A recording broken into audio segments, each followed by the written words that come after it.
candidates will oblige by keeping their answers concise and on point. Each candidate has as much as 2 minutes to respond to a common question, and there will be a 2-minute follow-up.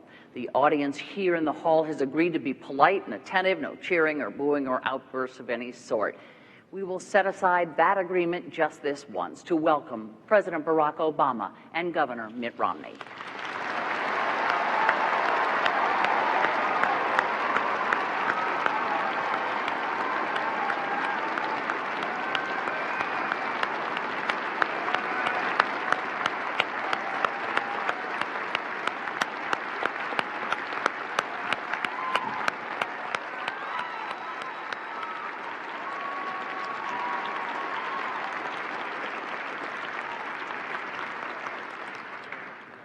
Gentlemen, thank you both for joining us here tonight. We have a lot of folks who have been waiting all day to talk to you, so I want to get right to it.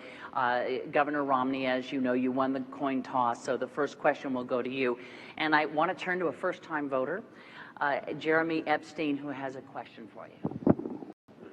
Mr. President, Governor Romney, as a 20-year-old college student, all I hear from professors, neighbors, and others is that when I graduate, I will have little chance to get employment. What can you say to reassure me, but more importantly, my parents, that I will be able to sufficiently support myself after I graduate?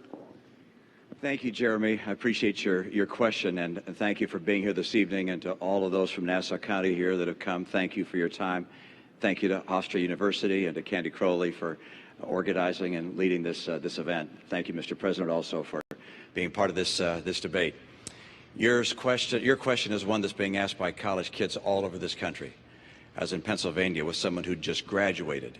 This was in Philadelphia, and she said, I've got my degree, I can't find a job. I've got 3 part-time jobs. They're just barely enough to pay for my food and pay for an apartment. I can't begin to pay back my student loans.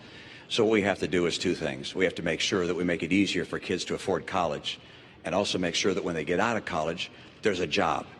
When I was governor of Massachusetts, to get a high school degree, you had to pass an exam. If you graduated in the top quarter of your class, we gave you a John and Abigail Adams scholarship, 4 years tuition free to the college of your choice in Massachusetts. It's a public institution.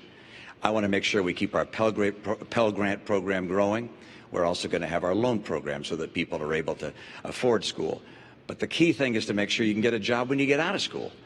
And what's happened over the last 4 years has been very, very hard for America's young people. I want you to be able to get a job. I know what it takes to get this economy going. With half of college kids graduating this year without a job, and without a college-level job, that's just unacceptable. And likewise, you've got more and more debt on your back.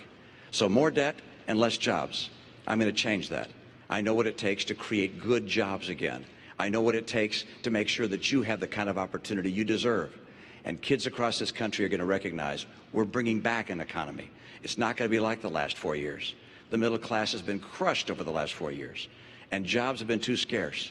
I know what it takes to bring them back, and I'm going to do that and make sure when you graduate. When do you graduate? 2014. When you come out in 2014, I presume I'm going to be president. I'm going to make sure you get a job. Thanks, Jeremy. Yeah, you bet. Mr. President. Jeremy, first of all, your future is bright. And the fact that you're making an investment in higher education is critical, not just to you, but to the entire nation. Now, the most important thing we can do is to make sure that we are creating jobs in this country, but not just jobs, good paying jobs, ones that can support a family. And what I want to do is build on the 5 million jobs that we've created over the last 30 months in the private sector alone. And there are a bunch of things that we can do to make sure your future is bright. Number one, I want to build manufacturing jobs in this country again. You know, when Governor Romney said we should let Detroit go bankrupt, I said we're going to bet on American workers and the American auto industry, and it's come surging back. I want to do that in industries, not just in Detroit, but all across the country. And that means we change our tax code, so we're giving incentives to companies that are investing here in the United States and creating jobs here. It also means we're helping them and small businesses to export all around the world in new markets. Number two, we've got to make sure that we have the best education system in the world. And the fact that you're going to college is great, but I want everybody to get a great education. And we've worked hard to make sure that student loans are available for folks like you. But I also want to make sure that community colleges are offering slots for workers to get retrained for the jobs that are out there right now and the jobs of the future. Number three, we've got to control our own energy. You know, not only oil and natural gas, which we've been investing in, but also we've got to make sure we're building the energy source of the future. Not just thinking about next year, but 10 years from now, 20 years from now. That's why we invest in solar and wind and biofuels, energy-efficient cars. We've got to reduce our deficit, but we've got to do it in a balanced way, asking the wealthy to pay a little bit more along with cuts so that we can invest in education like yours. And let's take the money that we've been spending on war over the last decade to rebuild America, roads, bridges, schools. We do those things, not only is your future going to be bright, but America's future is going to be bright as well. Let me ask you for a more immediate answer, beginning with Mr. Romney. Just quickly, what can you do? We're looking at a situation where 40% of the unemployed have been unemployed for 6 months or more. They don't have the 2 years that Jeremy has. What about those long-term unemployed who need a job right now? Well, what you're seeing in this country is 23 million people struggling to find a job. And a lot of them, as you say, Candy, have been out of work for a long, long, long time. The president's policies have been exercised over the last 4 years, and they haven't put Americans back to work. We have fewer people working today than we had when the president took office. If the unemployment rate was 7.8% when he took office, it's 7.8% now. But if you calculated that unemployment rate, taking back the people who dropped out of the workforce, it would be 10.7%. We have not made the progress we need to make to put people back to work. That's why I put out a 5-point plan that gets America 12 million new jobs in 4 years and rising take-home pay. It's going to help Jeremy get a job when he comes out of school. It's going to help people across the country that are unemployed right now. And one thing that the president said, which I want to make sure that we understand, he said that I said we should take Detroit bankrupt. And that's right. My plan was to have the company go through bankruptcy like 7-Eleven did at Macy's and at Continental Airlines and come out stronger. And I know he keeps saying, you wanted to take Detroit bankrupt. Well, the president took Detroit bankrupt. You took General Motors bankrupt. You took Chrysler bankrupt. So when you say that I wanted to take the auto industry bankrupt, you actually did. And I think it's important to know that was a process that was necessary to get those companies back on their feet so they could start hiring more people. That was precisely what I recommended and ultimately what happened. Let me give the president a chance to go ahead. Candy, what Governor Romney said just isn't true. He wanted to take them into bankruptcy without providing them any way to stay open. And we would have lost 1 million jobs. And that, don't take my word for it, take the executives at GM and Chrysler, some of whom were Republicans, may even support Governor Romney. But they'll tell you his prescription wasn't going to work. And Governor Romney says he's got a 5-point plan. Governor Romney doesn't have a 5-point plan. He has a 1-point plan. And that plan is to make sure that folks at the top play by a different set of rules. That's been his philosophy in the private sector. That's been his philosophy as governor. That's been his philosophy as a presidential candidate. You can make a lot of money and pay lower tax rates than somebody who makes a lot less. You can ship jobs overseas and get tax breaks for it. You can invest in a company, bankrupt it, lay off the workers, strip away their pensions, and you still make money. That's exactly the philosophy that we've seen in place for the last decade.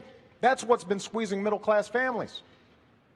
And we have fought back for 4 years to get out of that mess. The last thing we need to do is to go back to the very same policies that got us there. Mr. President, the next question is going to be for you here. And Mr. Romney, Governor Romney, there'll be plenty of chances here to go on, but I want to, we have all these folks. I will let you absolutely. That Detroit answer and the rest of the answer way off the mark. Okay, you certainly will have lots of time here coming up. Because I want to move you on to something that sort of connected to cars here and go over, and we want to get a question from Philip Turcola.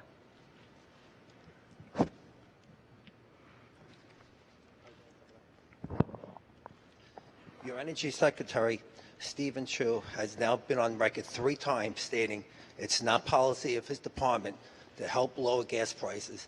Do you agree with Secretary Chu that this is not the job of the Energy Department? The most important thing we can do is to make sure we control our own energy. So here's what I've done since I've been president. We have increased oil production to the highest levels in 16 years. Natural gas production is the highest it's been in decades. We have seen increases in coal production and coal employment. But what I've also said is we can't just produce traditional sources of energy. We've also got to look to the future. That's why we doubled fuel efficiency standards on cars. That means that in the middle of the next decade, any car you buy, you're going to end up going twice as far on a gallon of gas.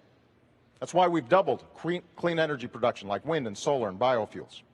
And all these things have contributed to us lowering our oil imports to the lowest levels in 16 years. Now, I want to build on that.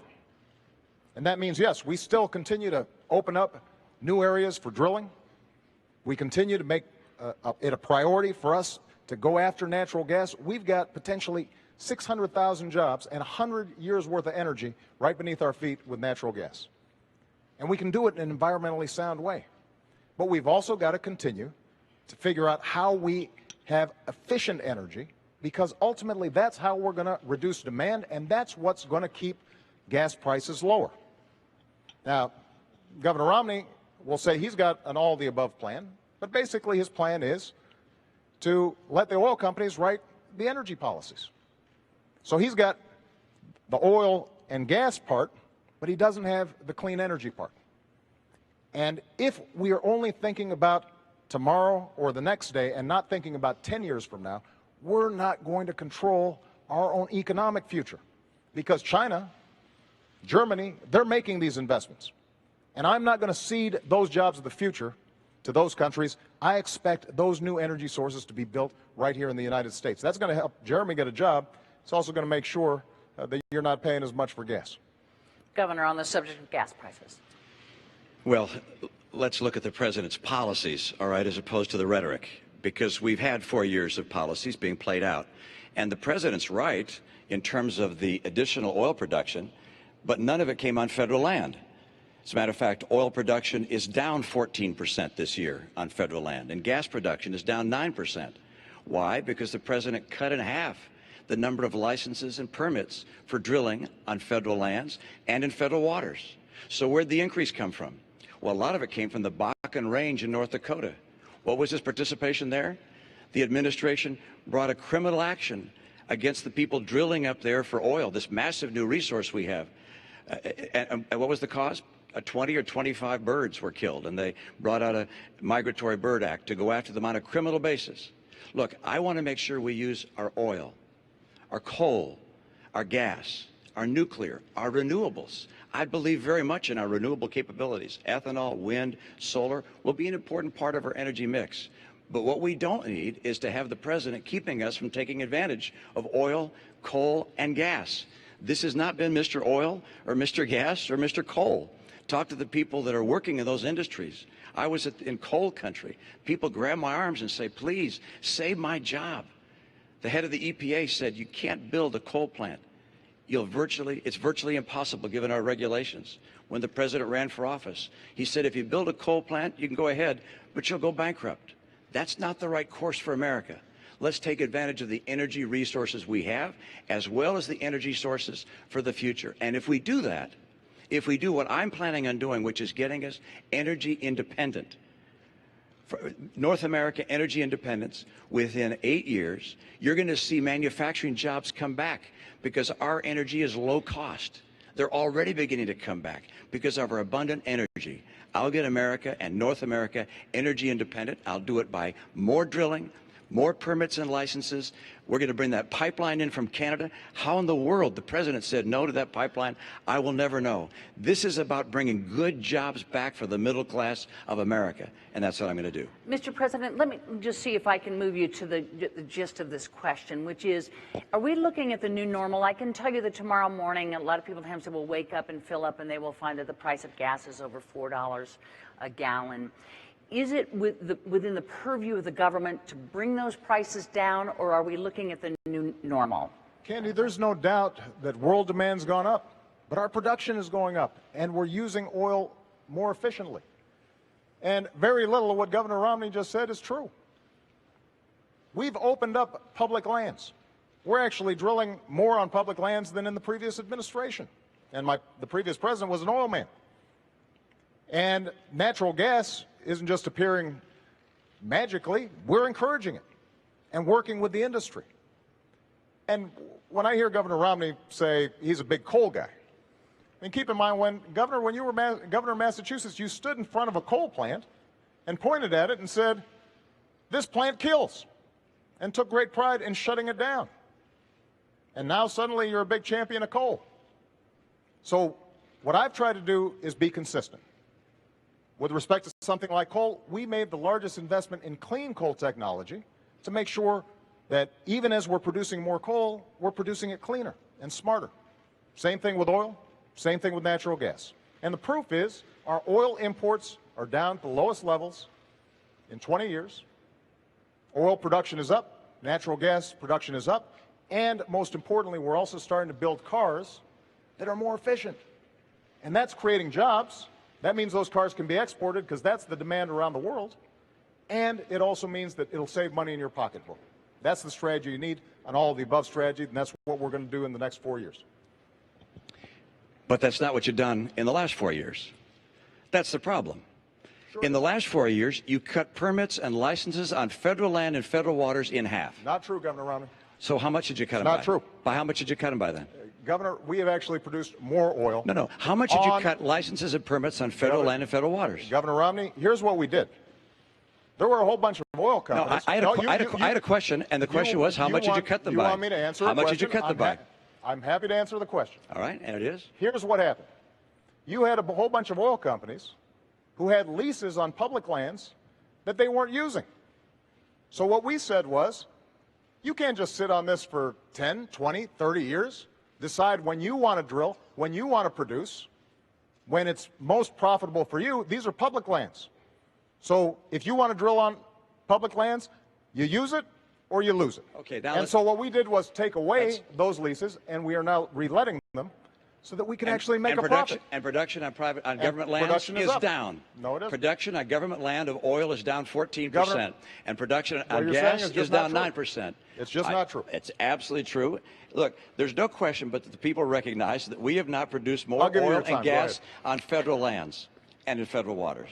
And coal production is not up. Coal jobs are not up. I was just at a coal facility where some 1,200 people lost their jobs. The right course for America is to have a true all-of-the-above policy. I don't think anyone really believes that you're a person who's going to be pushing for oil and gas and coal. You'll get your chance in a moment. I'm still speaking. Well, And the Governor, answer is, I don't believe people think that's the case because that wasn't a question. Okay. That was a statement. I don't think the American people believe that. I will fight for oil, coal, and natural gas. And the proof of whether a strategy is working or not is what the price is that you're paying at the pump. If you're paying less than you paid a year or two ago, well, then the strategy is working. But you're paying more. When the president took office, the price of gasoline here in Nassau County was about $1.86 a gallon. Now it's $4 a gallon. Price of electricity is up. If the president's energy policies are working, you're going to see the cost of energy come down. I will fight to create more energy in this country to get America energy secure. And part of that is bringing in a pipeline of oil from Canada, taking advantage of the oil and coal we have here, drilling offshore in Alaska, drilling offshore in Virginia where the people want it. Those things will get us the energy we need. Mr. President, could you address, because we did finally get to gas prices here, could you address what the governor said, which is if your energy policy was working, the price of gasoline would not be $4 a gallon Well, here. think about what the governor just said. He said, when I took office, the price of gasoline was $1.80, $1.86. Why is that? Because the economy was on the verge of collapse. Because we were about to go through the worst recession since the Great Depression, as a consequence of some of the same policies that Governor Romney is now promoting. So it's conceivable that Governor Romney could bring down gas prices, because with his policies, we might be back in that same mess. What I want to do is to create an economy that is strong and at the same time produce energy. And with respect to this pipeline that Governor Romney keeps on talking about, we've built enough pipeline to wrap around the entire earth once. So I'm all for pipelines, I'm all for oil production. What I'm not for is us ignoring the other half of the equation. So, for example, on wind energy, when Governor Romney says these are imaginary jobs, when you've got thousands of people right now in Iowa, right now in Colorado, who are working, creating wind power with good-paying manufacturing jobs, and the Republican senator in Iowa is all for it, providing tax credits to help this work, and Governor Romney says, I'm opposed, I'd get rid of it. That's not an energy strategy for the future, and we need to win that future. And I intend to win it as President of the United States. I got to move you along. And the next question is for you. He actually got the first question, so I get the last question, last answer on that one. Actually, in the follow-up, it doesn't quite work like that, but I'm going to give you a chance here. I promise you I'm going to. And the next question is for you. So if you want to, continue on, but I don't want to leave all these guys sitting here. Candy, I don't have a policy of stopping wind jobs in Iowa, and that they're not phantom jobs. They're real jobs. Okay. I appreciate wind jobs in Iowa and across our country. I appreciate the jobs in coal and oil and gas. I'm going to make sure that taking advantage of our energy resources will bring back manufacturing to America. We're going to get through a very aggressive energy policy, 3.5 million more jobs in this country. It's critical to our future. Candy, it's we're okay. going to move you along to I'm used taxes. to being interrupted. All right, we're going to move you both along to taxes over here, and all these folks that have been waiting. Governor, this question is for you. It comes from Mary Polano, sorry. Governor Romney, you have stated that if you're elected president, you would plan to reduce the tax rates for all the tax brackets, and that you would work with the Congress to eliminate some deductions in order to make up for the loss in revenue. Concerning these various deductions, the mortgage deduction, the charitable deductions, the child tax credit, and also the, what's that other credit? I forgot. You're doing great. Oh, I remember. The education credits, which are important to me because I have children in college.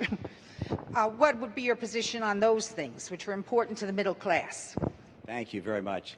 And let me tell you, you're absolutely right about part of that, which is I want to bring the rates down. I want to simplify the tax code, and I want to get middle-income taxpayers to have lower taxes. And the reason I want middle-income taxpayers to have lower taxes is because middle-income taxpayers have been buried over the past 4 years. You've seen, as middle-income people in this country, incomes go down $4,300 a family, even as gasoline prices have gone up $2,000. Health insurance premiums up $2,500. Food prices up. Utility prices up. The middle-income families in America have been crushed over the last 4 years. So I want to get some relief to middle-income families. That's part one. Now, how about deductions? Because I'm going to bring rates down across the board for everybody, but I'm going to limit deductions and exemptions and credits, particularly for people at the high end, because I am not going to have people at the high end pay less than they're paying now. The top 5% of taxpayers will continue to pay 60% of the income tax the nation collects. So that'll stay the same. Middle-income people are going to get a tax break. And so in terms of bringing down deductions, one way of doing that would be to say everybody gets, I'll pick a number, $25,000 of deductions and credits. And you can decide which ones to use. Your home mortgage interest deduction, charity, child tax credit, and so forth. You can use those as part of filling that bucket, if you will, of deductions. But your rate comes down, and the burden also comes down on you for one more reason, and that is every middle-income taxpayer no longer will pay any tax on interest, dividends, or capital gains. No tax on your savings. That makes life a lot easier.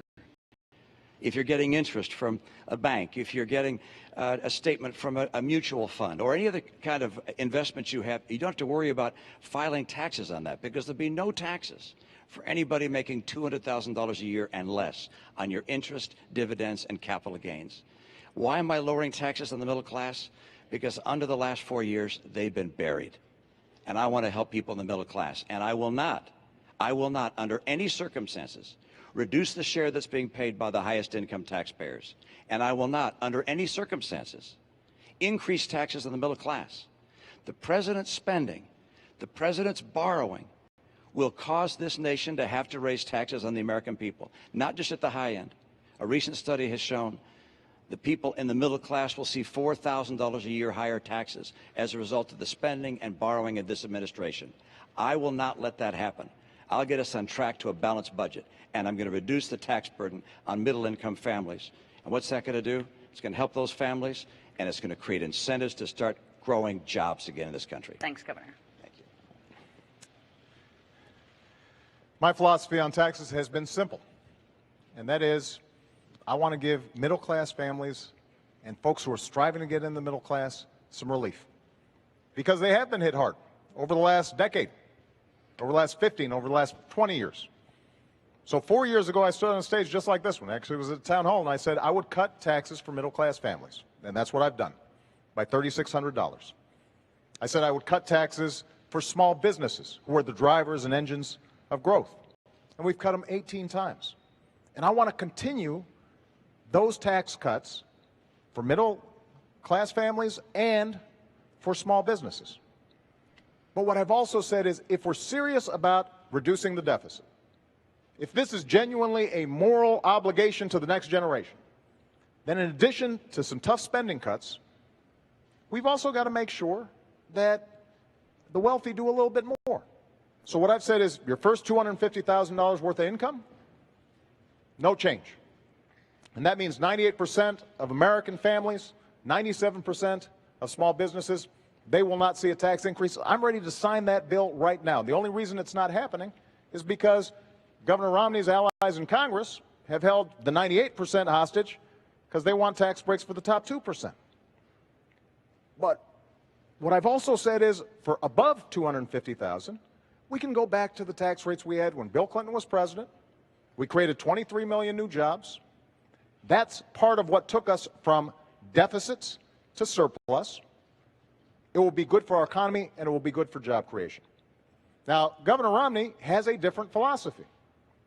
He was on 60 Minutes just 2 weeks ago, and he was asked, is it fair for somebody like you making $20 million a year to pay a lower tax rate than a nurse or a bus driver, somebody making $50,000 a year? And he said, yes, I think that's fair. Not only that, he said, I think that's what grows the economy.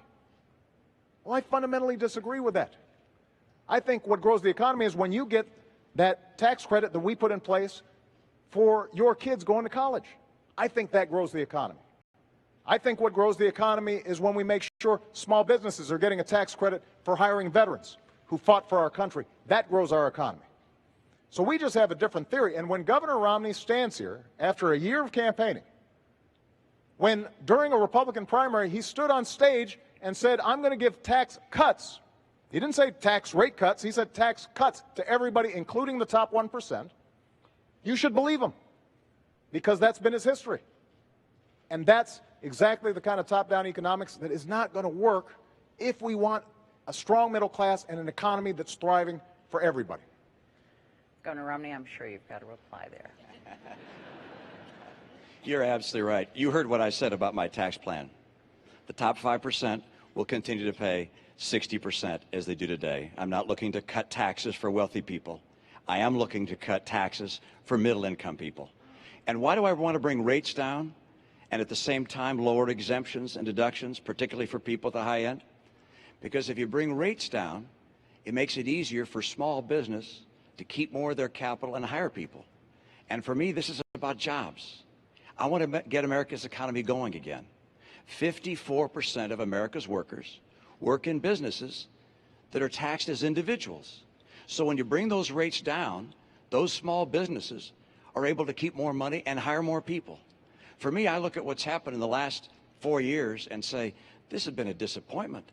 We can do better than this. We don't have to settle for how many months? 43 months with unemployment above 8%. 23 million Americans struggling to find a good job right now. There are 3.5 million more women living in poverty today than when the president took office. We don't have to live like this. We can get this economy going again. My 5-point plan does it.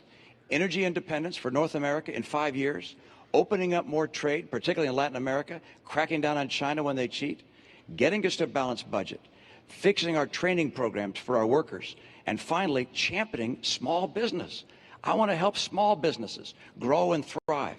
I know how to make that happen. I spent my life in the private sector. I know why jobs come and why they go. And they're going now because of the policies of this administration. Governor, let me ask the president something about what you just said. The governor says that he is not going to allow the top 5%, I believe is what he said, to have a tax cut, that it will all even out, that what he wants to do is give that tax cut to the middle class. Settled? No, it's not settled.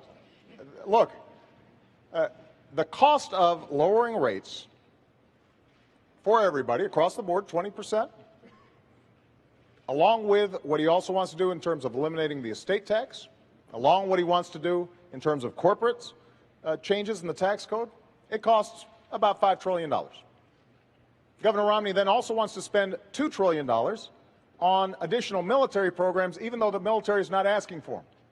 That's $7 trillion. He also wants to continue the Bush tax cuts for the wealthiest Americans. That's another $1 trillion. That's $8 trillion. Now, what he says is he's going to make sure that this doesn't add to the deficit, and he's going to cut middle-class taxes. But when he's asked, how are you going to do it, which deductions, which loopholes are you going to close, he can't tell you.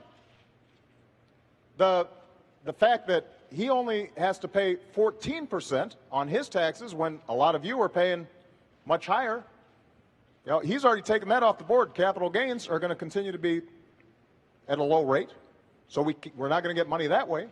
We haven't heard from the governor any specifics beyond Big Bird and eliminating funding for Planned Parenthood in terms of how he pays for that. Now, Governor Romney was a very successful investor. If somebody came to you, Governor, with a plan that said, here, I want to spend $7 or $8 trillion, and we're going to pay for it, but we can't tell you until maybe after the election how we're going to do it, you wouldn't have taken such a sketchy deal. And neither should you, the American people, because the math doesn't add up. And what's at stake here is one of two things. Either, Candy, this blows up the deficit, because keep in mind, this is just to pay for the additional spending that he's talking about. $7, $8 trillion, that's before we even get to the deficit we already have. Or alternatively, it's got to be paid for not only by closing deductions for wealthy individuals, that'll pay for about 4% reduction in tax rates. You're going to be paying for it. You'll lose some deductions. And you can't buy this sales pitch. Nobody who's looked at it that's serious actually believes it adds up. Mr. President, let me get the governor in on this. And Governor, let's, before we get into a vast array of who says what study says what, if it shouldn't add up, if somehow when you get in there isn't enough tax revenue coming in, if somehow the numbers don't add up, would you be willing to look again at a 20%? Well, of course they add up. I was someone who ran businesses for 25 years and balanced the budget. I ran the Olympics and balanced the budget. I ran the state of Massachusetts as a governor, to the extent any governor does, and balanced the budget all 4 years. When we're talking about math that doesn't add up, how about $4 trillion of deficits over the last 4 years? $5 trillion. That's math that doesn't add up. We have a president talking about someone's plan in a way that's completely foreign to what my real plan is. And then we have his own record, which is we have 4 consecutive years where he said when he was running for office he would cut the deficit in half. Instead, he's doubled it. We've gone from $10 trillion of national debt to $16 trillion of national debt. If the president were reelected, we go to almost $20 trillion of national debt. This puts us on a road to Greece. I know what it takes to balance budgets. I've done it my entire life. So, for instance, when he says, yours is the $5 trillion cut, well, no, it's not, because I'm offsetting some of the reductions with holding down some of the deductions. And Governor, I need to have you both hang up. I understand the stakes here. I understand both of you, but I will get run out of town if I don't described to you, allow Mr. President, I just described to you precisely how I do it with a single number that people can put, and they can put their deductions and credits into that bucket. Mr. President, we're keeping track, I promise you. And Mr. President, the next question is for you, so stay standing. And it's Catherine Fenton who has a question for you. In what new ways do you intend to rectify the inequalities in the workplace, specifically regarding females making only 72% of what their male counterparts earn? Well, Catherine, this is a great question. And, you know, I was raised by a single mom who had to put herself through school while looking after 2 kids. And she worked hard every day and made a lot of sacrifices to make sure we got everything we needed. My grandmother, she started off as a secretary in a bank. She never got college education, even though she was smart as a whip. And she worked her way up to become a vice president of a local bank, but she hit the glass ceiling. She trained people who would end up becoming her bosses during the course of her career. She didn't complain. That's not what you did in that generation. And this is one of the reasons why the first bill I signed was something called the Lilly Ledbetter Bill. And this is named after this amazing woman who had been doing the same job as a man for years, found out that she was getting paid less, and the Supreme Court said that she couldn't bring suit because she should have found out about it earlier. She had no way of finding out about it. So we fixed that. And that's an example of the kind of advocacy that we need, because women are increasingly the breadwinners in the family. This is not just a women's issue. This is a family issue. There's a middle-class issue.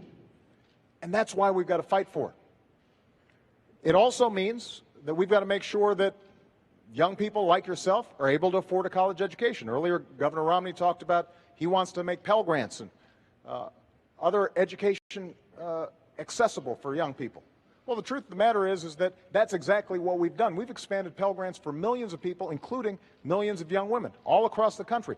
We did it by taking $60 billion that was going to banks and lenders as middlemen for the student loan program, and we said, let's just cut out the middleman. Let's give the money directly to students. And as a consequence, we've seen millions of young people be able to afford college, and that's going to make sure that young women are going to be able to compete in that marketplace. But we've got to enforce the laws, which is what we are doing, and we've also got to make sure that in every walk of life, we do not tolerate discrimination. That's been one of the hallmarks of my administration. I'm going to continue to push on this issue for the next 4 years. Governor Romney, pay equity for women. Thank you, and important topic, and one which I learned a great deal about, particularly as I was serving as governor of my state, because I had the chance to pull together a cabinet, and all the applicants seemed to be men. And I went to my staff and I said, how come all the people for these jobs are all men? They said, well, these are the people that have the qualifications. And I said, well, gosh, can't we find some women that are also qualified? And so we took a concerted effort to go out and find women who had backgrounds that could be qualified to become members of our cabinet. I went to a number of women's groups and said, can you help us find folks? And they brought us whole binders full of women. I was proud of the fact that after I staffed my cabinet and my senior staff, that the University of New York in Albany did a survey of all 50 states and concluded that mine had more women in senior leadership positions than any other state in America. Now, one of the reasons I was able to get so many good women to be part of that team was because of our recruiting effort, but number two, because I recognized that if you're going to have women in the workforce, that sometimes they need to be more flexible.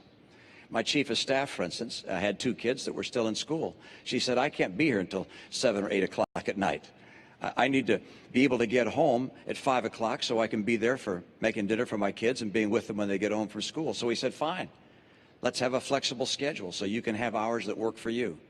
We're going to have employers in the new economy, in the economy I'm going to bring to play, that are going to be so anxious to get good workers, they're going to be anxious to hire women. In the last 4 years, women have lost 580,000 jobs. That's the net of what's happened in the last 4 years. We're still down 580,000 jobs. I mentioned 3.5 million women more now in poverty than 4 years ago.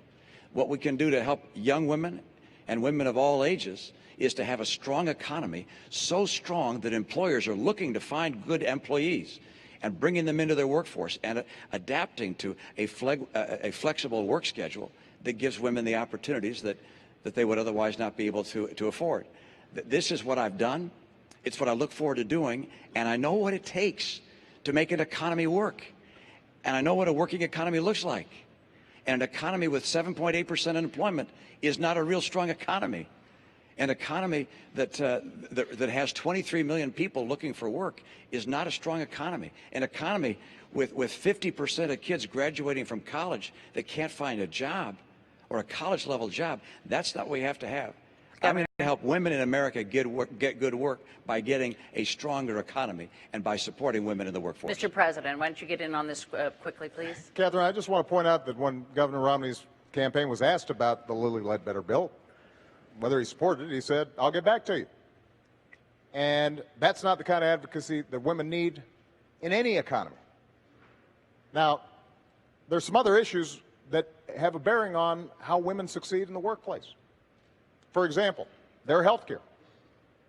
Now, a major difference in this campaign is that Governor Romney feels comfortable having politicians in Washington decide the health care choices that women are making. I think that's a mistake. In my health care bill, I said insurance companies need to provide contraceptive coverage to everybody who's insured, because this is not just a health issue, it's an economic issue for women. It makes a difference. This is money out of that family's pocket. Governor Romney not only opposed it, he suggested that, in fact, employers should be able to make the decision as to whether or not a woman gets contraception through her insurance coverage. That's not the kind of advocacy that women need. When Governor Romney says that we should eliminate funding for Planned Parenthood, there are millions of women all across the country who rely on Planned Parenthood for not just contraceptive care, they rely on it for mammograms, for cervical cancer screenings. That's a pocketbook issue for women and families all across the country. And it makes a difference in terms of how well and effectively women are able to work. When we talk about child care and the credits that we're providing, that makes a difference in terms of whether they can go out there and earn a living for their family. These are not just women's issues. These are family issues. These are economic issues. And one of the things that makes us grow as an economy is when everybody participates and women are getting the same fair deal as men are. And I've got two daughters, and I want to make sure that they have the same opportunities that anybody's sons have. And that's part of what I'm fighting for as President of the United States. I want to move us along here to Susan Katz, who has a question, and Governor, it's for you. Governor Romney, I am an undecided voter because I'm disappointed with the lack of progress I've seen in the last 4 years. However, I do attribute much of America's economic and international problems to the failings and missteps of the Bush administration. Since both you and President Bush are Republicans, I fear a return to the policies of those years should you win this election. What is the biggest difference between you and George W. Bush, and how do you differentiate yourself from George W. Bush? Great. Thank you, and I appreciate that question. I just want to make sure that I think I was supposed to get that last answer, but I want to point out that I don't believe. I don't think so, Candy. I don't believe. I want to make sure our timekeepers are working Okay. here. The timekeepers are all working, and let me tell you that the last part, it's for the two of you to talk to one another, and it isn't quite as ordered as you think. But go ahead and use this 2 minutes any way you'd like to. The question is on the floor. I just note that I don't believe that bureaucrats in Washington should tell someone whether they can use contraceptives or not. And I don't believe employers should tell someone whether they could have contraceptive care or not. Every woman in America should have access to contraceptives. And the President's statement of my policy is completely and totally wrong. Governor, let me come back and answer your question. President Bush and I are different people, and these are different times. And that's why my 5-point plan is so different than what he would have done. I mean, for instance, we can now, by virtue of new technology, actually get all the energy we need in North America without having to go to the Arabs or the Venezuelans or anyone else. That wasn't true in his time. That's why my policy starts with a very robust policy to get all that energy in North America and become energy secure. Number two, trade. I'll crack down on China. President Bush didn't. I'm also going to dramatically expand trade in Latin America. It's been growing about 12% per year over a long period of time. I want to add more free trade agreements so we have more trade. Number three, I'm going to get us to a balanced budget. President Bush didn't. President Obama was right.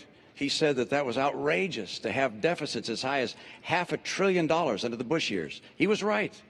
But then he put in place deficits twice that size for every one of his 4 years. And his forecast for the next 4 years is more deficits, almost that large. So that's the next area I'm different than President Bush. And then let's take the last one, championing small business. Our party has been focused on big business too long. I came through small business. I understand how hard it is to start a small business. That's why everything I'll do is designed to help small businesses grow and add jobs. I want to keep their taxes down on small business. I want regulators to see their job as encouraging small enterprise, not crushing it.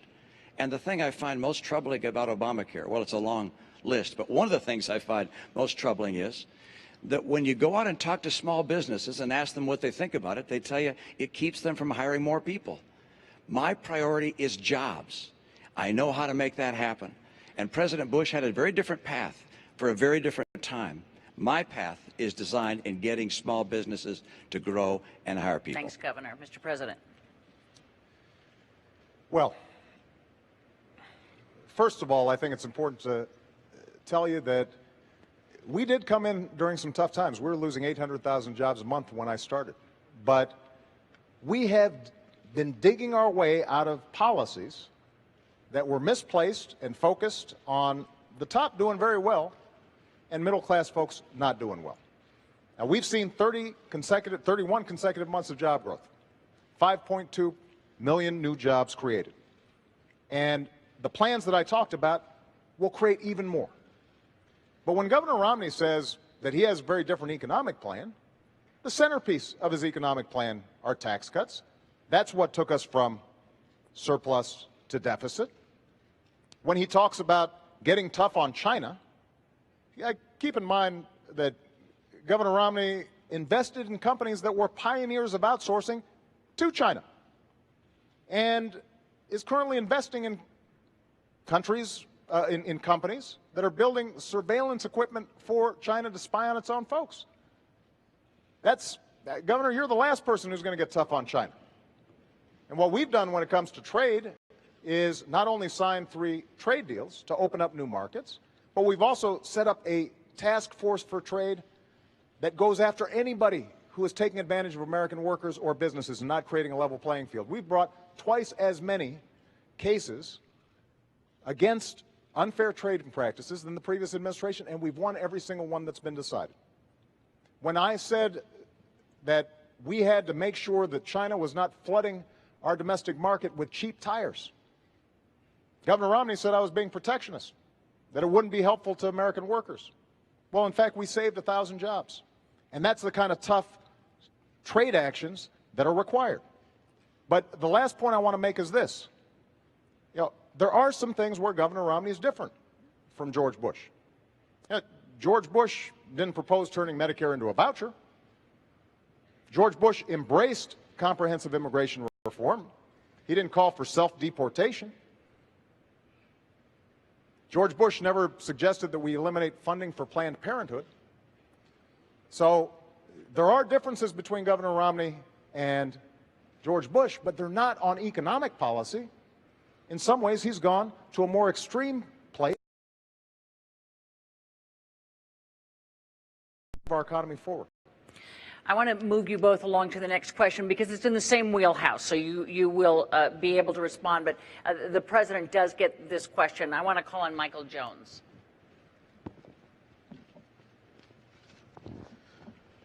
Mr. President, I voted for you in 2008. What have you done or accomplished to earn my vote in 2012? I'm not that optimistic as I was in 2012. Most things I need for everyday living are very expensive. Well, we've gone through a tough 4 years. There's no doubt about it.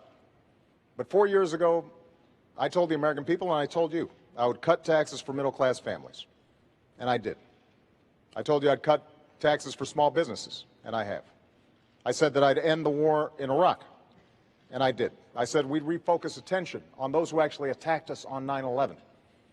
And we have gone after al-Qaeda's leadership like never before, and Osama bin Laden is dead.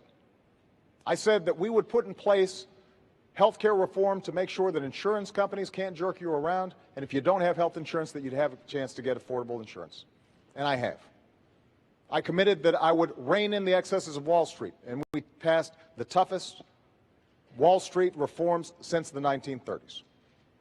We've created 5 million jobs, gone from 800,000 jobs a month being lost, and we are making progress. We saved an auto industry that was on the brink of collapse. Now, does that mean you're not struggling? Absolutely not. A lot of us are. And that's why the plan that I put forward for manufacturing and education and reducing our deficit in a sensible way, using the savings from ending wars to rebuild America and putting people back to work, making sure that we are controlling our own energy, but not just the energy of today, but also the energy of the future. All those things will make a difference. So the point is, the commitments I've made, I've kept. And those that I haven't been able to keep, it's not for lack of trying, and we're going to get it done in a second term. But you should pay attention to this campaign because Governor Romney has made some commitments as well. And I suspect he'll keep those too. You know, when members of the Republican Congress say we're going to sign a no-tax pledge so that we don't ask a dime from millionaires and billionaires to reduce our deficit so we can still invest in education and helping kids go to college, he said, me too. When they said, we're going to cut Planned Parenthood funding, he said, me too. When he said, we're going to repeal Obamacare, first thing I'm going to do, despite the fact that it's the same health care plan that he passed in Massachusetts and is working well, he said, me too. That is not the kind of leadership that you need, but you should expect that those are promises he's going to keep. Mr. And President, the choice in this election is going to be whose promises are going to be more likely to help you in your life, make sure your kids can go to college, make sure that you are getting a good paying job, making sure that Medicare and Social Security will be there for you. Thank you. Governor. I think you know better. I think you know that these last 4 years haven't been so good as the president just described, and that you don't feel like you're confident that the next 4 years are going to be much better either. I can tell you that if you were to elect President Obama, you know what you're going to get. You're going to get a repeat of the last 4 years. We just can't afford 4 more years like the last 4 years. He said that by now we'd have unemployment at 5.4%. The difference between where it is and 5.4% is 9 million Americans without work. I wasn't the one that said 5.4%. This was the president's plan. Didn't get there. He said he would have by now put forward a plan to reform Medicare and Social Security because he pointed out they're on the road to bankruptcy. He would reform them. He'd get that done. He hasn't even made a proposal on either one. He said in his first year he'd put out an immigration plan that would deal with our immigration challenges. Didn't even file it. This is a president who has not been able to do what he said he'd do. He said that he'd cut in half the deficit. He hasn't done that either. In fact, he doubled it. He said that by now middle-income families would have a reduction in their health insurance premiums by $2,500 a year. It's gone up by $2,500 a year. And if Obamacare is passed or implemented, it's already been passed, if it's implemented fully, it'll be another $2,500 on top. The middle class is getting crushed under the policies of a president who has not understood what it takes to get the economy working again. He keeps saying, look, I've created 5 million jobs. That's after losing 5 million jobs. The entire record is such that the unemployment has not been reduced in this country. The unemployment, the number of people who are still looking for work, is still 23 million Americans. There are more people in poverty, 1 out of 6 people in poverty. How about food stamps? When he took office, 32 million people were on food stamps. Today, 47 million people are on food stamps. How about the growth of the economy? It's growing more slowly this year than last year, and more slowly last year than the year before. The president wants to do well, I understand, but the policies he's put in place, from Obamacare to Dodd-Frank, to his tax policies, to his regulatory policies, these policies combined have not led this economy take off and grow like it could have. You might say, well, you got an example of when it worked better? Yeah. In the Reagan recession, where unemployment hit 10.8%, between that period, the end of that recession, and equivalent period of time to today, Ronald Reagan's recovery created twice as many jobs as this president's recovery. 5 million jobs doesn't even keep up with our population growth.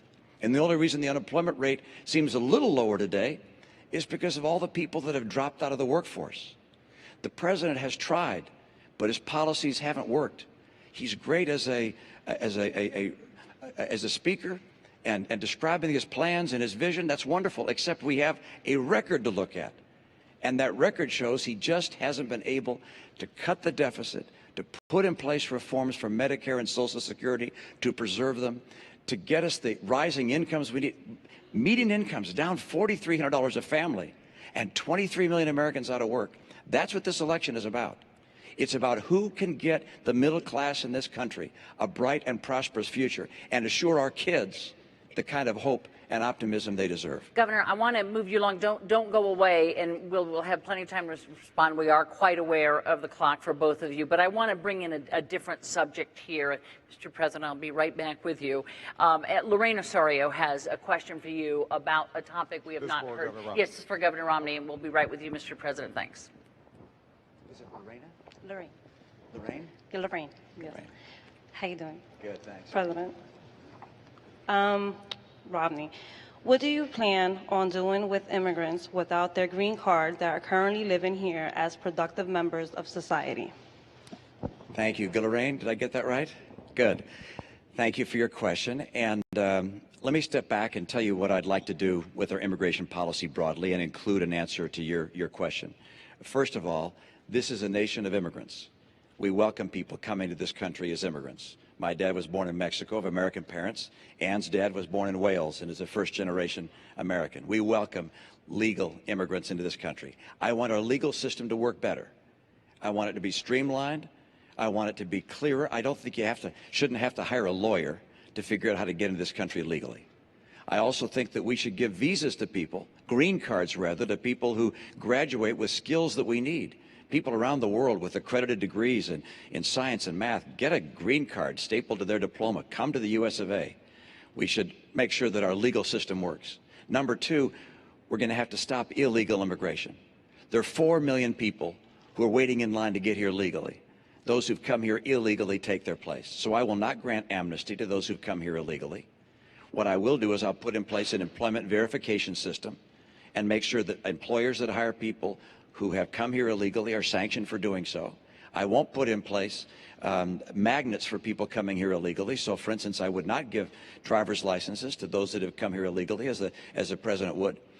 The kids of those that came here illegally, those kids, I think, should have a pathway to become a permanent resident of the United States. And military service, for instance, is one way they would have that kind of pathway to become a permanent resident. Now, when the president ran for office, he said that he'd put in place in his first year a piece of legislation. He'd file a bill in his first year that would reform our immigration system, protect legal immigration, stop illegal immigration. He didn't do it. He had a Democrat House and Democrat Senate, supermajority in both houses. Why did he fail to even promote legislation that would have provided an answer for those that want to come here legally and for those that are here illegally today? That's a question I think the president will have a chance to answer right now. Good. I look forward to it. Was Lorraine, we are a nation of immigrants. I mean, we're just a few miles away from Ellis Island. We all understand what this country has become because talent from all around the world wants to come here. People who are willing to take risks. People who want to build on their dreams and make sure their kids have even bigger dreams than they have. But we're also a nation of laws. So what I've said is we need to fix a broken immigration system, and I've done everything that I can on my own and sought cooperation from Congress to make sure that we fix this system. First thing we did was to streamline the legal immigration system, to reduce the backlog, make it easier, simpler, and cheaper for people who are waiting in line, obeying the law to make sure that they can come here and contribute to our country. And that's good for our economic growth. They'll start new businesses. They'll make things happen that create jobs here in the United States. Number two, we do have to deal with our border. So we put more Border Patrol on than any time in history, and the flow of undocumented workers across the border is actually lower than it's been in 40 years. What I've also said is, if we're going to go after folks who are here illegally, we should do it smartly and go after folks who are criminals, gangbangers, people who are hurting the community, not after students, not after folks who are here just because they're trying to figure out how to feed their families. And that's what we've done. And what I've also said is, for young people who come here, brought here oftentimes by their parents, have gone to school here, pledged allegiance to the flag, think of this as their country, understand themselves as Americans in every way except having papers, then we should make sure that we give them a pathway to citizenship. And that's what I've done administratively. Now, Governor Romney just said that he wants to help those young people too, but during the Republican primary, he said, I will veto the DREAM Act that would allow these young people to have access. His main strategy during the Republican primary was to say, we're going to encourage self-deportation, making life so miserable on folks that they'll leave. He called the Arizona law a model for the nation. Part of the Arizona law said that law enforcement officers could stop folks because they suspected maybe they looked like they might be undocumented workers and check their papers. And you know what? If my daughter or yours looks to somebody like they're not a citizen, I don't want to empower somebody like that. So we can fix this system in a comprehensive way. And when Governor Romney says the challenge is, well, Obama didn't try, that's not true. I sat down with Democrats and Republicans at the beginning of my term, and I said, let's fix this system, including senators previously who had supported it on the Republican side. But it's very hard for Republicans in Congress to support comprehensive immigration reform if their standard bearer has said that this is not something I'm interested in supporting. Let me get the governor in here, Mr. President. Let's speak to, if you could, Governor, the idea of self-deportation. Let me go back and speak to the points that the president made, and let's get them correct. I did not say that the Arizona law was a model for the nation in that aspect. I said that the E-Verify portion of the Arizona law, which is the portion of the law which says that employers could be able to determine whether someone is here illegally or not illegally, that was a model for the nation. That's number one. Number two, I asked the president a question I think Hispanics and immigrants all over the nation have asked. He was asked this on Univision the other day. Why, when you said you'd file legislation in your first year, didn't you do it? And he didn't answer. He doesn't answer that question. He said the standard bearer wasn't for it. I'm glad you thought I was a standard bearer 4 years ago, but I wasn't. 4 years ago, you said in your first year you would file legislation. In his first year, I was licking my wounds from having been beaten by John McCain. All right, I was not the standard bearer.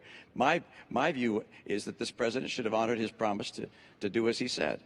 Now, let me mention one other thing, and that is self-deportation says let people make their own choice. What I was saying is we're not going to round up 12 million people, undocumented, illegals, and take them out of the nation. Instead, let people make their own choice. And if they find that they can't get the benefits here that they want, and they can't find the job they want, then they'll make a decision to go a place where they have better opportunities. But I'm not in favor of rounding up people and taking them out of this country. I am in favor, as the president has said, and I agree with him, which is that if people have committed crimes, we've got to get them out of this country. Let me mention something else the president said. It was a moment ago, and I didn't get a chance to, when he was describing Chinese investments and so forth. Candy, hold on a second. Mr. President, I'm still speaking. I'm sorry. Mr. President, why don't you let me finish? I'm going to continue. Governor Romney, if you can make it short. See all these people? They've been waiting for you. Could you make it short? A point. Any investments I have over the last 8 years have been managed by a blind trust. And I understand they do include investments outside the United States, including in Chinese companies. Mr. President, have you looked at your pension? Have you looked at your pension? I've got to say. Mr. President, have you looked at your pension? You know, I don't look at my pension. It's not as big as yours, so it doesn't Well, take as let long. me give you some. Let me give you some advice. I don't check it that often. Let me give you some advice. Look at your pension. You also have investments in Chinese companies. You also have investments outside the United States. You also have investments through a Cayman's trust. And we're Okay. sort of way So off topic Mr. here, President, Governor Romney. We're a little We off are topic here. completely off the immigration. I thought we were talking about immigration. And we were I came back to what you spoke about I do before. want to make sure if I could that have you sit down, Governor Romney, thank you. I do want to make sure that we just understand something. Governor Romney says he wasn't referring to Arizona as a model for the nation. His top advisor on immigration is the guy who designed the Arizona law, the entirety of it, not E-Verify, the whole thing. That's his policy, and it's a bad policy, and it won't help us grow. Look, when we think about immigration, we have to understand there are folks all around the world who still see America as the land of promise. And they provide us energy, and they provide us innovation, and they start companies like Intel and Google, and we want to encourage that. Now, we've got to make sure that we do it in a smart way, in a comprehensive way, and we make the legal system better. But when we make this into a divisive political issue, and when we don't have bipartisan support, I can deliver, Governor, a whole bunch of Democrats to get comprehensive immigration reform done, and I'll we get it can't. done. I'll get it done. First year. We have not seen Mr. President, Republicans let me move you on serious here, about please. this issue at all. Mr. And it's time President. for them to get serious on it. This Don't used to go be a away, bipartisan though. issue. Right. Don't go away because I'm here. I want you to talk to Carrie Lotka, who wants to switch a topic for us. Okay. Hi, Karen. Good evening, Mr. President. I'm sorry, what's your name? It's Kerry Latka. Great to see you. This question actually comes from a brain trust of my friends at Global Telecom Supply in Mineola yesterday. We were sitting around talking about Libya, and we were reading and became aware of reports that the State Department refused extra security for our embassy in Benghazi, Libya, prior to the attacks that killed 4 Americans. Who was it that denied enhanced security, and why? Well, let me first of all talk about our diplomats, because they serve all around the world and do an incredible job in a very dangerous situation. And these aren't just representatives of the United States, they're my representatives. I send them there, oftentimes into harm's way. I know these folks, and I know their families. So nobody's more concerned about their safety and security than I am.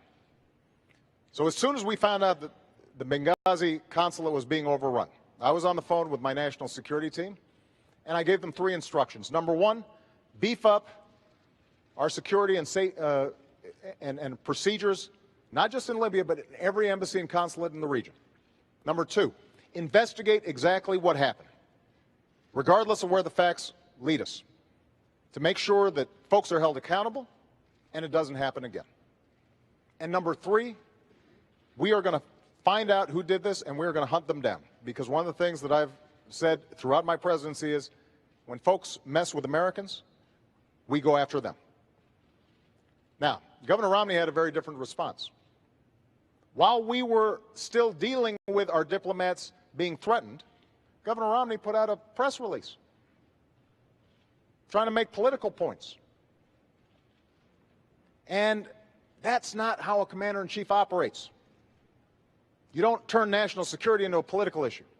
Certainly not right when it's happening. And not everybody agrees with some of the decisions I've made. But when it comes to our national security, I mean what I say. I said I'd end the war in Libya, in Iraq, and I did. I said that we'd go after al-Qaeda and bin Laden. We have. I said we'd transition out of Afghanistan and start making sure that Afghans are responsible for their own security. That's what I'm doing. And when it comes to this issue, when I say that we are going to find out exactly what happened, everybody will be held accountable, and I am ultimately responsible for what's taking place there, because these are my folks, and I'm the one who has to greet those coffins when they come home. You know that I mean what I say. Mr. President, I've got to move us along. Governor? Thank you, Kerry, for your question. It's an important one. And I think the President just said correctly that the buck does stop at his desk, and he takes responsibility for for that for the failure in providing those security resources, and those terrible things may well happen from time to time. I feel very deeply sympathetic for the families of those who lost loved ones. And today there's a memorial service for one of those that was lost in this tragedy. We think of their families and care for them deeply. There were other issues associated with this tragedy. There were many days that passed before we knew whether this was a spontaneous demonstration or actually whether it was a terrorist attack. And there was no demonstration involved. It was a terrorist attack. And it took a long time for that to be told to the American people. Whether there was some misleading or instead whether we just didn't know what happened, I think you have to ask yourself, why didn't we know 5 days later when the ambassador to the United Nations went on TV to say that this was a demonstration?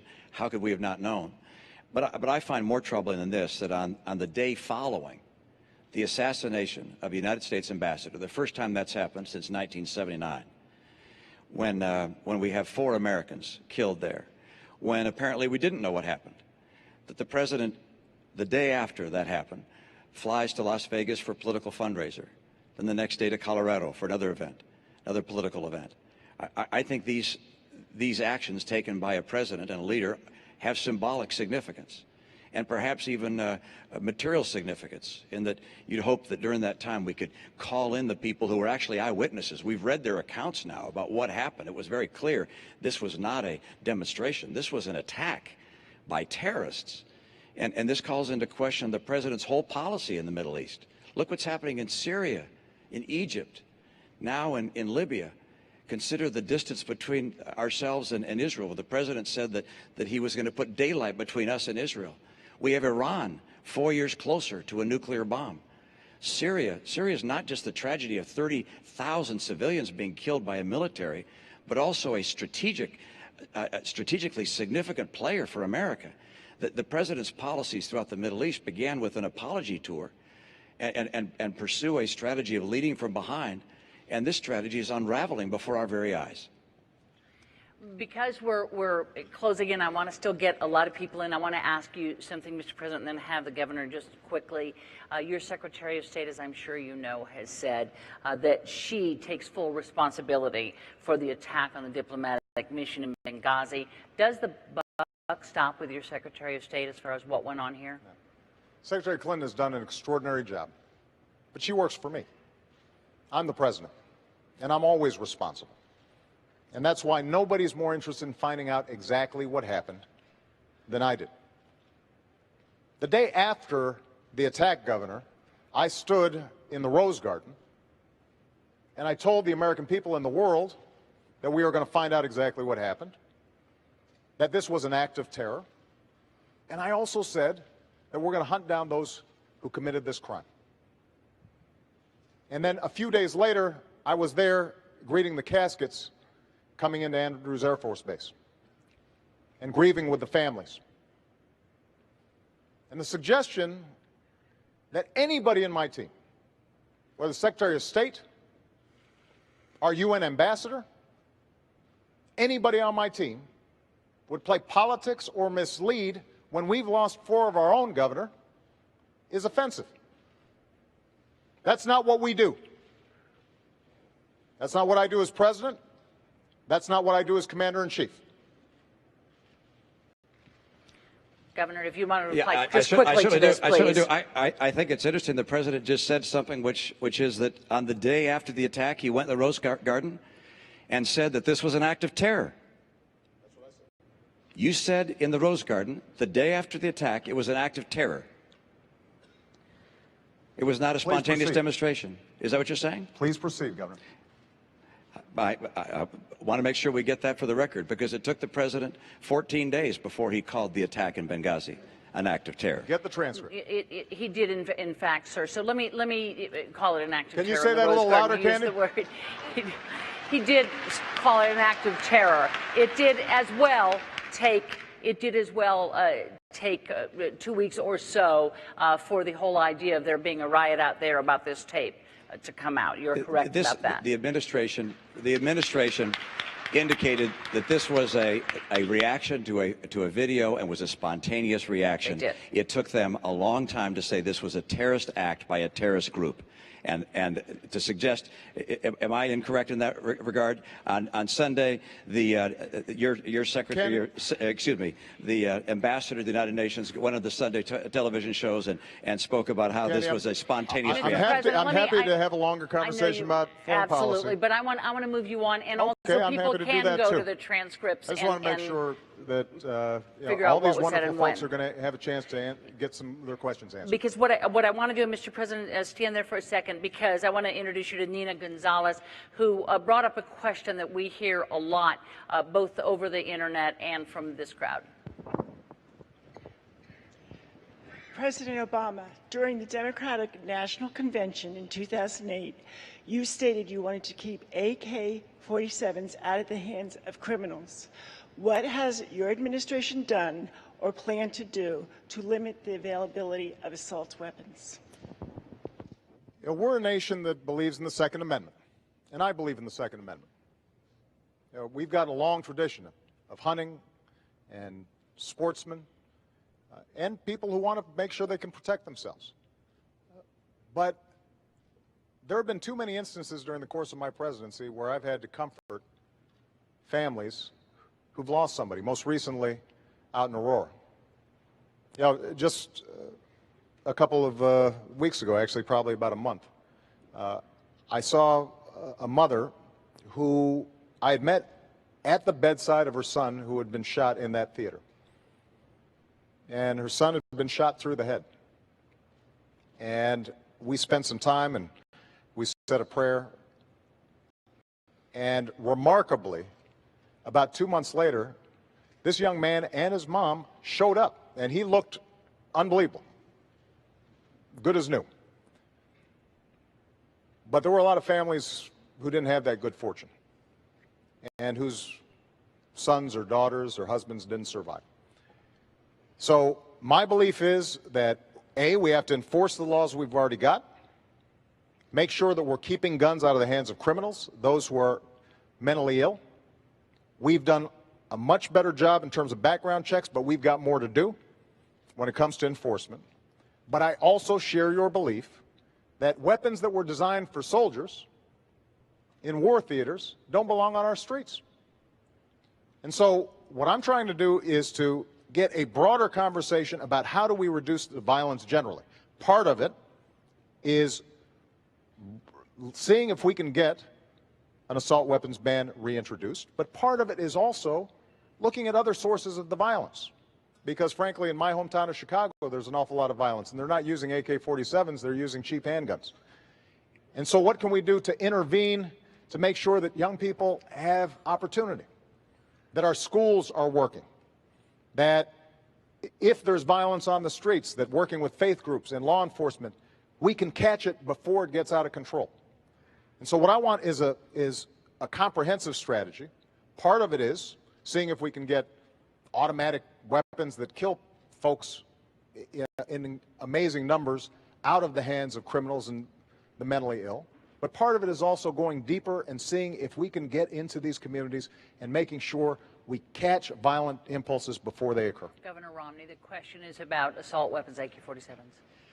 Yeah, I'm not in favor of new pieces of legislation on guns and taking guns away or making certain guns illegal. We, of course, don't want to have automatic weapons, and that's already illegal in this country to have automatic weapons.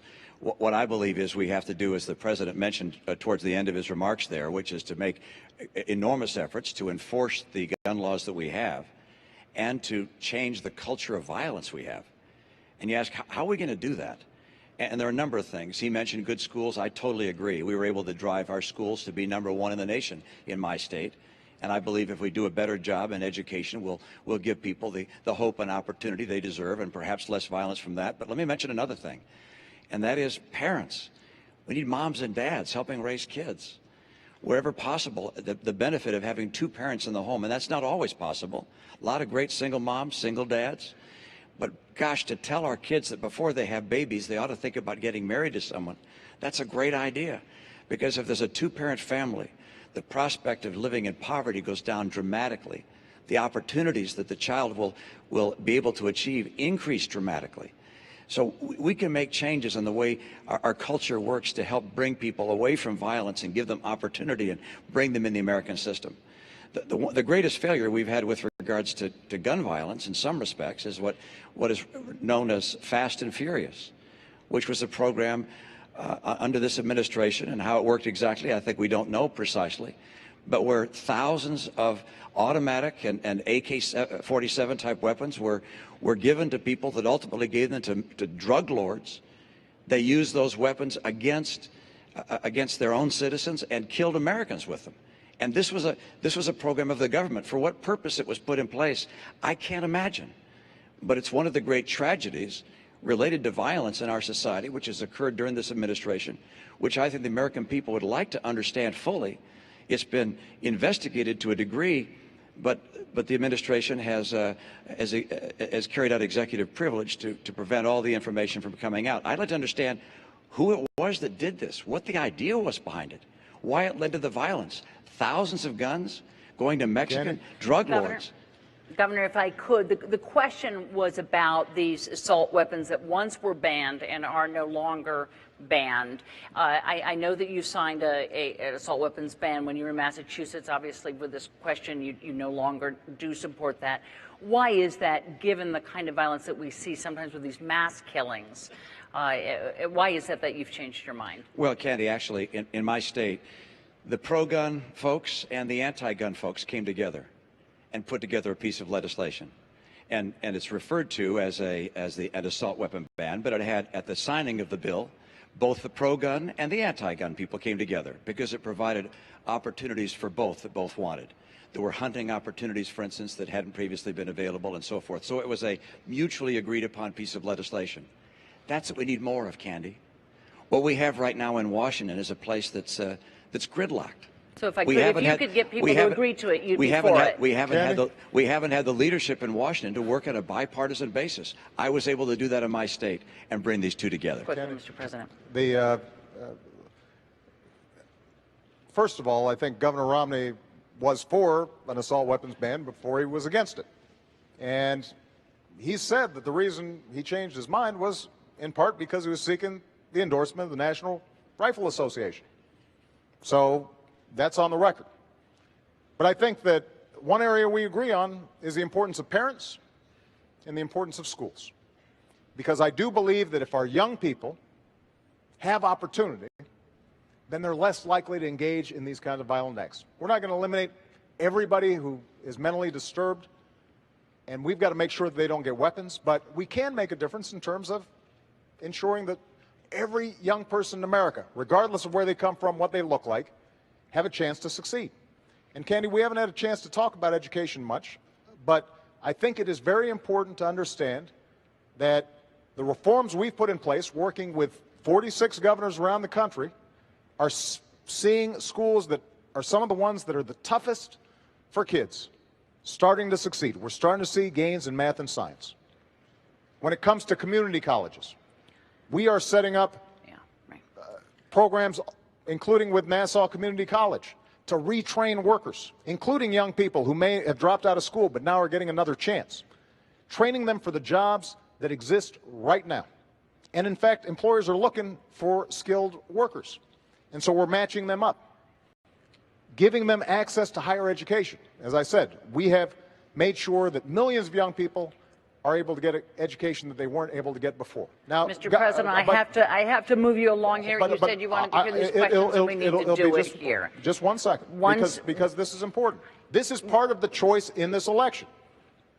And when Governor Romney was asked whether hiring more teachers was important to growing our economy, Governor Romney said that doesn't grow our economy.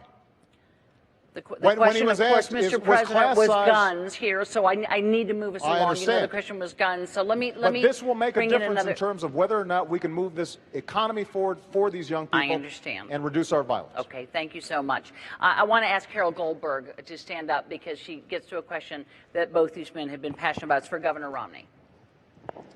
The outsourcing of American jobs overseas has taken a toll on our economy. What plans do you have to put back and keep jobs here in the United States? Boy, great question, an important question, because you're absolutely right. And the place where we've seen manufacturing go has been China. China is now the largest manufacturer in the world. It used to be the United States of America. A lot of good people have lost jobs. 500,000 manufacturing jobs have been lost in the last 4 years. That's total over the last 4 years. One of the reasons for that is that people think it's more attractive in some cases to go offshore than to stay here. We have made it less attractive for enterprises to stay here than to go offshore from time to time. What I will do as president is make sure it's more attractive to come to America again. This is the way we're going to create jobs in this country. It's not by trickle-down government, saying we're going to take more money from people and hire more government workers, raise more taxes, put in place more regulations. Trickle-down government has never worked here, has never worked anywhere. I want to make America the most attractive place in the world for entrepreneurs, for small business, for big business, to invest and grow in America. Now, we're going to have to make sure that as we trade with other nations, that they play by the rules, and China hasn't. One of the reasons, or one of the ways they don't play by the rules, is artificially holding down the value of their currency. Because if they put their currency down low, that means their prices on their goods are low. And that makes them advantageous in the marketplace. We lose sales, and manufacturers here in the U.S. making the same products can't compete. China has been a currency manipulator for years and years and years. And the president has a regular opportunity to label them as a currency manipulator, but refuses to do so. On day one, I will label China a currency manipulator, which will allow me as president to be able to put in place, if necessary, tariffs where I believe that they are taking unfair advantage of our manufacturers. So we're going to make sure that people we trade with around the world play by the rules. But let me not just stop there. Don't forget, what's key to bringing back jobs here is not just finding someone else to punish. And I'm going to be strict with people who we trade with to make sure they follow the law and play by the rules. But it's also to make America the most attractive place in the world for businesses of all kinds. That's why I want to bring down the tax rates on small employers, big employers, so they want to be here. Canada's tax rate on companies is now 15%. Ours is 35%. So if you're starting a business, where would you rather start it? We have to be competitive if we're going to create more jobs here. Regulations have quadrupled. The rate of regulations quadrupled under this president. I talked to small businesses across the country. They say, we feel like we're under attack from our own government. I want to make sure that regulators see their job as encouraging small business, not crushing it. And there's no question but that Obamacare has been an extraordinary deterrent to enterprises of all kinds hiring people. My priority is making sure that we get more people hired. If we have more people hired, if we get back manufacturing jobs, if we get back all kinds of jobs into this country, then you're going to see rising incomes again. The reason incomes are down is because unemployment is so high. I know what it takes to get this to happen, and my plan will do that, and one part of it is to make sure that we keep China playing by the rules. Mr. President, 2 minutes here because we are then going to go to our last question. Okay. We need to create jobs here. And both Governor Romney and I agree, actually, that we should lower our corporate tax rate. It's too high. But there's a difference in terms of how we would do it. I want to close loopholes that allow companies to deduct expenses when they move to China, that allow them to profit offshore and not have to get taxed, so they have tax advantages offshore. All those changes in our tax code would make a difference. Now, Governor Romney actually wants to expand those tax breaks. One of his big ideas when it comes to corporate tax reform would be to say, if you invest overseas, you make profits overseas, you don't have to pay U.S. taxes. But of course, if you're a small business or a mom and pop business or a big business starting up here, you've got to pay even the reduced rate that Governor Romney's talking about. And it's estimated that that will create 800,000 new jobs. Problem is, they'll be in China or India or Germany. That's not the way we're going to create jobs here. The way we're going to create jobs here is not just to change our tax code, but also to double our exports. And we are on pace to double our exports. One of the commitments I made when I was president, that's creating tens of thousands of jobs all across the country. That's why we've kept on pushing trade deals, but trade deals that make sure that American workers and American businesses are getting a good deal. Now, Governor Romney talked about China, as I already indicated. In the private sector, Governor Romney's company invested in what were called pioneers of outsourcing. That's not my phrase. That's what reporters called it. And as far as currency manipulation, the currency's actually gone up 11% since I've been president because we have pushed them hard. And we've put unprecedented trade pressure on China. That's why exports have significantly increased under my presidency. That's going to help to create jobs here. Mr. President, we have a really short time for a quick discussion here. iPad, the Macs, the iPhones, they are all manufactured in China. One of the major reasons is labor is so much cheaper here. How do you convince a great American company to bring that manufacturing back here? The answer is very straightforward.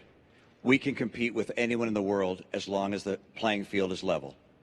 China's been cheating over the years. One, by holding down the value of their currency. Number two, by stealing our intellectual property, our designs, our patents, our technology. There's even an Apple store in China that's a counterfeit Apple store, selling counterfeit goods. They hack into our computers. We will have to have people play on a fair basis. That's number one. Number two, we have to make America the most attractive place for entrepreneurs, for people who want to expand a business. That's what brings jobs in. The president's characterization of my tax plan is completely false. Let me tell you. Let me go to the president here because we really are running out of time. And the question is, can we ever get? We can't get wages like that. It can't be sustained here. Candy, there's some jobs that are not going to come back because they're low-wage, low-skill jobs. I want high-wage, high-skill jobs. That's why we have to emphasize manufacturing. That's why we have to invest in advanced manufacturing. That's why we've got to make sure that we've got the best science and research in the world. And when we talk about deficits, if we're adding to our deficit for tax cuts for folks who don't need them, and we're cutting investments in research and science that will create the next Apple, create the next new innovation that will sell products around the world, we will lose that race. If we're not training engineers to make sure that they are equipped here in this country, then companies won't come here. Those investments are what's going to help to make sure that we continue to lead this world economy, not just next year, but 10 years from now, 50 years from now, 100 years from now. Thanks, Mr. President. Government does not Romney, create jobs. Government does not Governor create Romney, jobs. I want to introduce you to Barry Green because he's going to have the last question to you first. Barry? Oh, there's Barry. Hi, Barry. Hi, Governor. I think this is a tough question. Each of you, what do you believe is the biggest misperception that the American people have about you as a man and a candidate? Using specific examples, can you take this opportunity to debunk that misperception and set us straight? Thank you. And that's an opportunity for me, and I appreciate it. In the nature of a campaign, it seems that some campaigns are focused on attacking a person rather than prescribing their own future and the things they'd like to do. In the course of that, I think the president's campaign has tried to characterize me as someone who's very different than who I am. I care about 100% of the American people. I want 100% of the American people to have a bright and prosperous future. I care about our kids. I understand what it takes to make a bright and prosperous future for America again. I spent my life in the private sector, not in government. I'm a guy who wants to help with the experience I have, the American people. My passion probably flows from the fact that I believe in God, and I believe we're all children of the same God. I believe we have a responsibility to care for one another. I served as a missionary for my church. I served as a pastor in my congregation for about 10 years. I've sat across the table from people who were out of work and worked with them to try and find new work or to help them through tough times. I went to the Olympics when they were in trouble to try and get them on track. And as governor of my state, I was able to get 100% of my people insured, all my kids, about 98% of the adults. Was able also to get our schools ranked #1 in the nation, so 100% of our kids would have a bright opportunity for a future. I understand that I can get this country on track again. We don't have to settle for what we're going through. We don't have to settle for gasoline at $4. We don't have to settle for unemployment at a chronically high level. We don't have to settle for 47 million people on food stamps. We don't have to settle for 50% of kids coming out of college not able to get work. We don't have to settle for 23 million people struggling to find a good job. If I become president, I'll get America working again.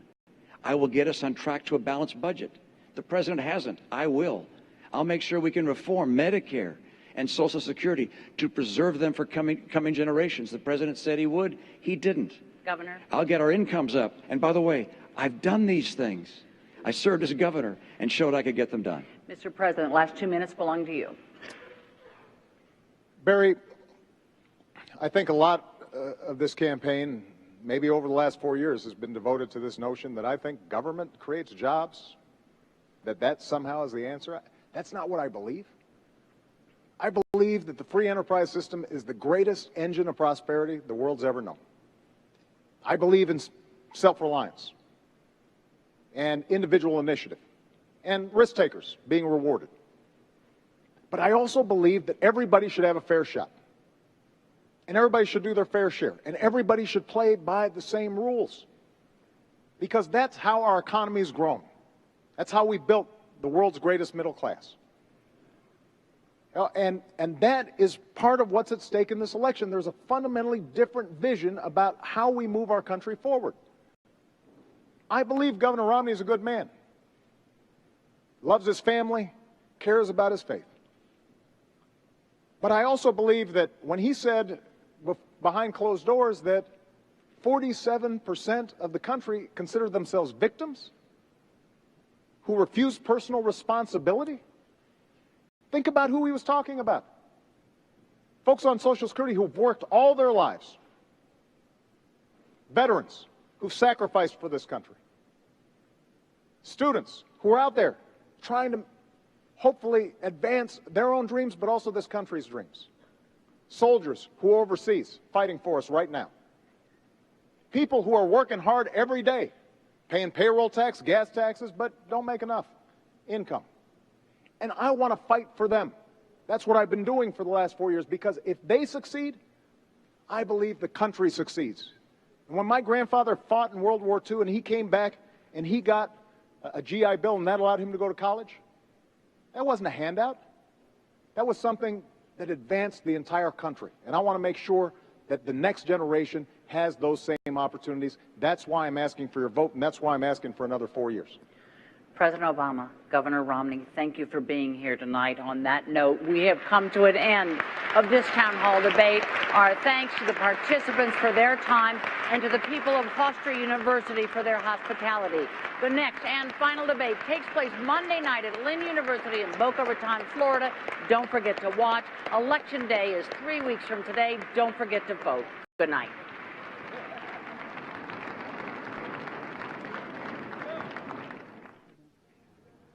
Welcome back. The town hall debate has just wrapped up, and we've got a lot of analysis ahead.